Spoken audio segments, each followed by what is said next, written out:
Misteri Gunung Selok di Cilacap, Jawa Tengah. Gunung Selok, sebuah bukit kecil yang terletak di Kecamatan Adipala, Cilacap, Jawa Tengah, dikenal sebagai tempat yang penuh misteri dan mitos.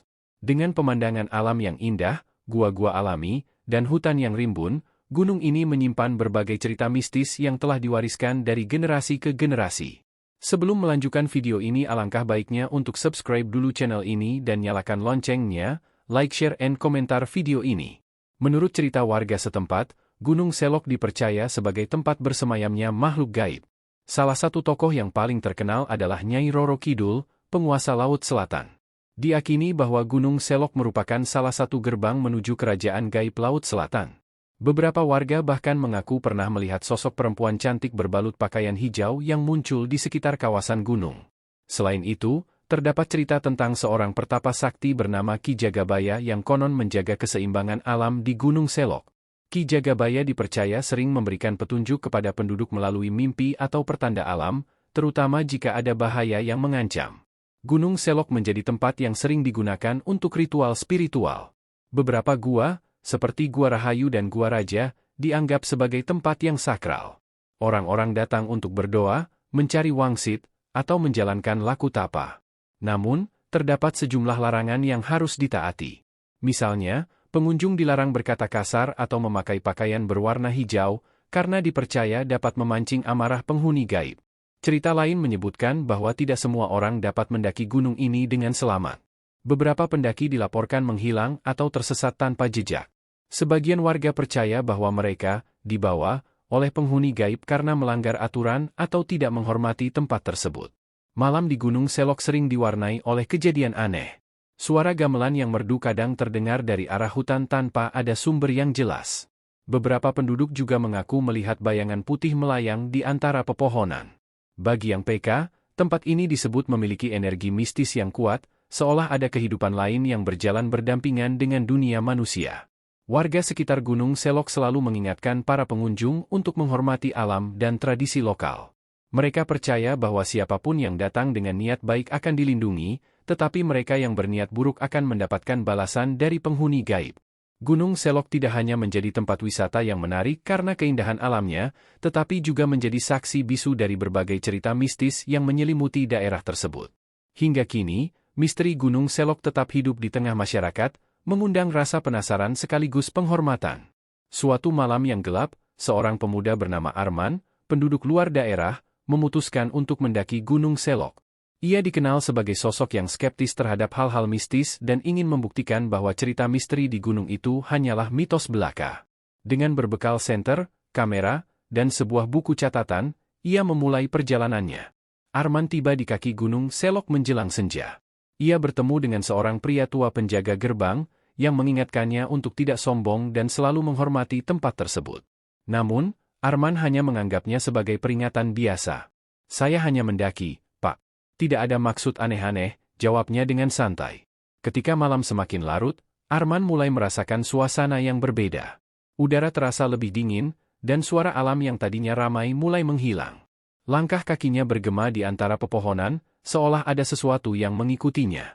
Sesekali, ia merasa ada bayangan yang bergerak di sudut matanya, tetapi saat menoleh, tidak ada apa-apa. Saat melewati sebuah jalur sempit, Arman menemukan Gua Rahayu, salah satu tempat yang dianggap sakral. Dengan rasa penasaran, ia masuk ke dalam gua dan menyalakan senternya. Di dalam gua, ia melihat sebuah altar kecil dengan bunga-bunga segar dan dupa yang masih menyala, seolah baru saja digunakan. "Siapa yang melakukan ritual di malam seperti ini?" gumamnya. Tiba-tiba, suara lembut seorang perempuan terdengar, "Apa yang kau cari di tempat ini, anak muda?"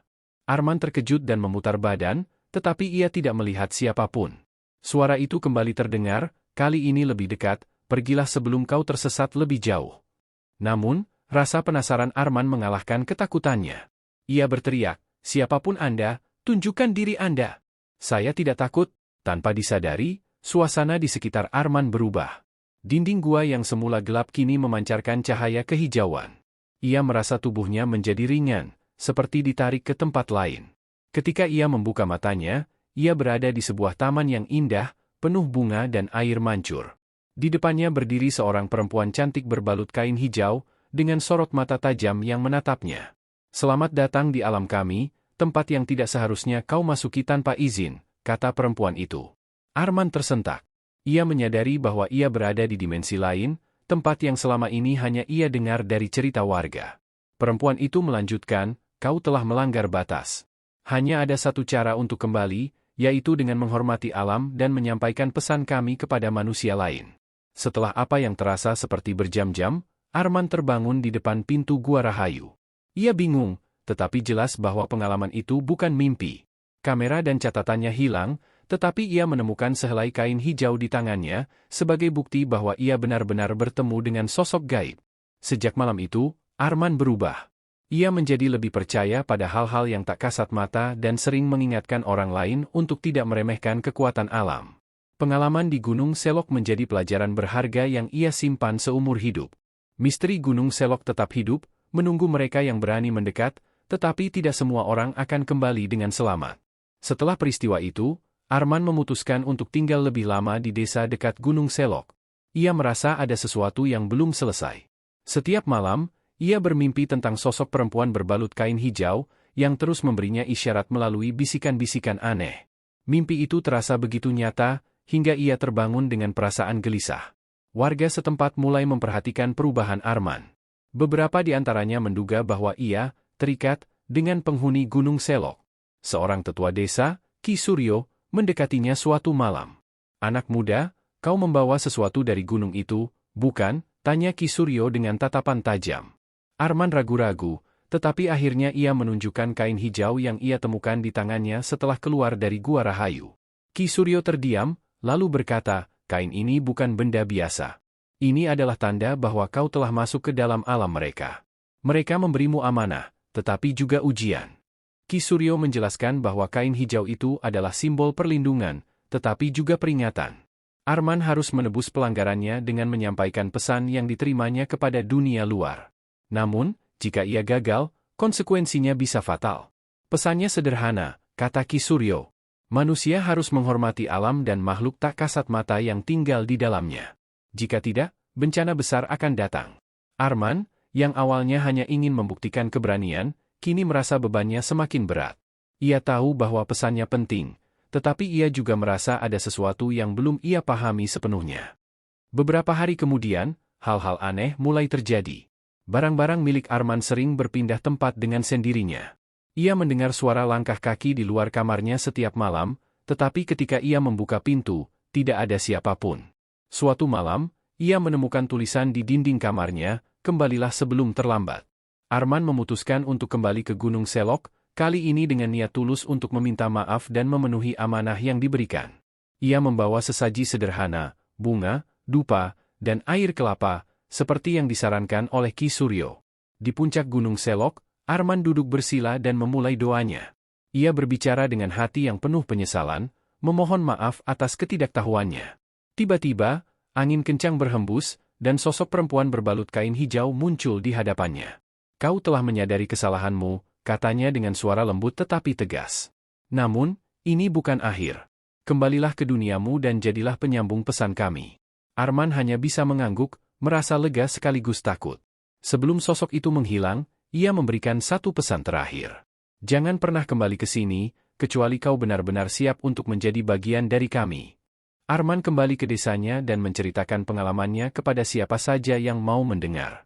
Kisahnya menjadi peringatan bagi mereka yang ingin mendaki Gunung Selok, bahwa tempat itu lebih dari sekadar keindahan alam, ia adalah gerbang menuju dunia lain yang penuh misteri. Sejak saat itu, Arman menjalani hidupnya dengan lebih bijaksana. Namun, di sudut hatinya, ia tahu bahwa bagian dari dirinya akan selalu terikat dengan Gunung Selok, sebuah pengingat abadi akan kekuatan dan misteri alam yang tak terjangkau oleh logika manusia. Setelah kembali ke kota asalnya, Arman berusaha menjalani hidup normal. Ia mulai menulis pengalaman mistisnya dalam sebuah buku yang ia beri judul Rahasia Gunung Selok. Buku itu berhasil menarik perhatian banyak orang, termasuk para peneliti spiritual, paranormal, dan bahkan wisatawan yang penasaran dengan keangkeran gunung tersebut. Namun, di balik kesuksesannya, Arman mulai merasakan kejanggalan. Setiap kali ia mencoba menjauh dari cerita Gunung Selok, sesuatu selalu menariknya kembali. Dalam mimpinya, ia melihat Gua Rahayu, taman dengan air mancur, dan sosok perempuan berbalut kain hijau. Kadang-kadang, ia terbangun dengan bekas pasir di telapak kakinya, seolah-olah ia berjalan di gunung itu dalam tidurnya. Pada suatu malam, Arman menghadiri acara diskusi buku di sebuah perpustakaan. Di tengah presentasinya, ia merasa ruangan itu tiba-tiba menjadi sunyi, meski di depannya ada puluhan orang yang memperhatikannya. Suasana berubah dingin, dan di sudut ruangan ia melihat bayangan sosok perempuan berbalut kain hijau, berdiri diam sambil menatapnya. Arman terdiam, suaranya hilang. Penonton bingung, tetapi ia hanya bisa menatap bayangan itu dengan ketakutan. Ketika ia berkedip, sosok itu menghilang, tetapi ia meninggalkan aroma bunga melati yang memenuhi ruangan. Arman segera mengakhiri acara itu, mengabaikan pertanyaan para tamu, dan kembali ke rumah dengan perasaan gelisah. Ia merasa bahwa Gunung Selok masih memanggilnya, meskipun ia sudah berusaha menjauh.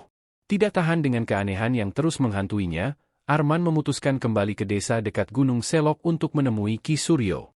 Saat ia tiba, Ki Suryo tampak sudah menunggunya, seolah tahu bahwa Arman akan datang. "Kau tidak bisa menghindar, nak," kata Ki Suryo dengan suara penuh arti. "Ketika kau masuk ke alam mereka, sebagian dari dirimu sudah terikat di sana. Mereka memberimu tanggung jawab, dan itu bukan hal yang bisa kau lupakan begitu saja." Arman mencoba menjelaskan bahwa ia sudah menyampaikan pesan dari Gunung Selok melalui bukunya, tetapi Ki Suryo menggeleng. "Itu belum cukup. Kau belum sepenuhnya memenuhi tugasmu. Ada hal yang belum kau kembalikan."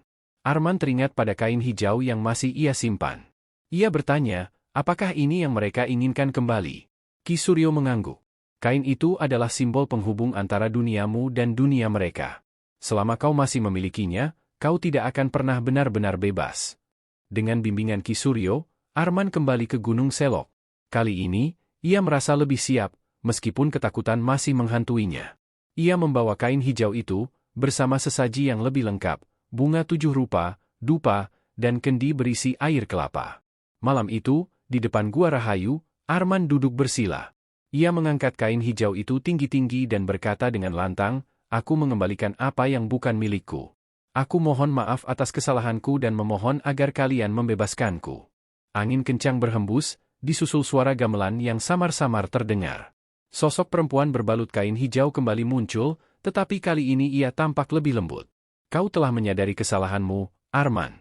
Namun, ingatlah, jiwa manusia yang memasuki dunia kami tidak pernah sepenuhnya bebas.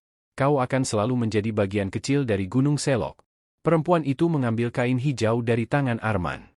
Setelah itu, ia perlahan menghilang bersama angin malam, meninggalkan keheningan yang mendalam. Setelah kejadian itu, Arman tidak lagi dihantui mimpi atau penglihatan aneh. Namun, ia merasa bahwa sebagian dari dirinya tetap tertinggal di Gunung Selok. Ia menjadi lebih peka terhadap hal-hal gaib dan sering membantu orang yang menghadapi pengalaman serupa. Gunung Selok menjadi bagian dari hidupnya yang tak terpisahkan, seperti luka yang sembuh tetapi meninggalkan bekas.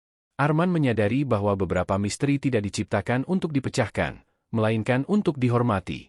Dan hingga kini, Gunung Selok tetap menyimpan rahasianya, menunggu siapapun yang cukup berani, atau cukup naif, untuk mencoba mengungkapnya. Meski Arman merasa sudah terlepas dari cengkeraman Gunung Selok, kehidupannya tetap tak pernah benar-benar normal. Ia kerap menjadi tempat curhat bagi orang-orang yang penasaran dengan cerita gaib, atau mereka yang mengalami hal serupa. Lambat laun, Arman menjadi semacam jembatan bagi manusia dan dunia tak kasat mata. Namun, ada sesuatu yang terus mengusiknya. Setiap kali ia melewati toko buku atau membaca ulasan tentang bukunya, ia melihat pola aneh. Pembaca tertentu mengaku bahwa setelah membaca buku Rahasia Gunung Selok, mereka mengalami mimpi-mimpi serupa dengan yang pernah dialaminya, tentang Gua Rahayu, taman misterius, dan perempuan berbalut kain hijau. Suatu hari, seorang pria muda bernama Andri datang menemui Arman. Ia mengaku bahwa setelah membaca buku tersebut, ia mulai bermimpi tentang Gunung Selok, meskipun ia belum pernah mengunjunginya. Dalam mimpinya, Andri sering mendengar suara perempuan yang memanggilnya dengan lembut, seolah-olah mengajaknya ke sana. "Pak Arman," kata Andri dengan nada putus asa, "apakah ini pertanda buruk? Saya merasa seperti ada sesuatu yang memanggil saya, tetapi saya tidak tahu apa yang harus saya lakukan." Mendengar cerita itu, Arman teringat pengalamannya sendiri. Ia merasa bersalah karena bukunya mungkin telah menjadi semacam pintu bagi mereka yang membaca dan menghubungkan mereka dengan dunia gaib Gunung Selok. Jangan abaikan panggilan itu, kata Arman serius. Tapi jika kau memutuskan untuk pergi ke Gunung Selok, kau harus benar-benar siap. Itu bukan perjalanan biasa. Andri, bersama beberapa teman yang penasaran, memutuskan untuk mendaki Gunung Selok dengan Arman sebagai pemandunya. Meski awalnya ragu, Arman merasa bertanggung jawab untuk memastikan mereka aman. Jangan lupa untuk subscribe dulu channel ini, like and share video ini ke teman dan keluarga terdekat Anda biar merasakan ketegangan dalam cerita ini. Terima kasih.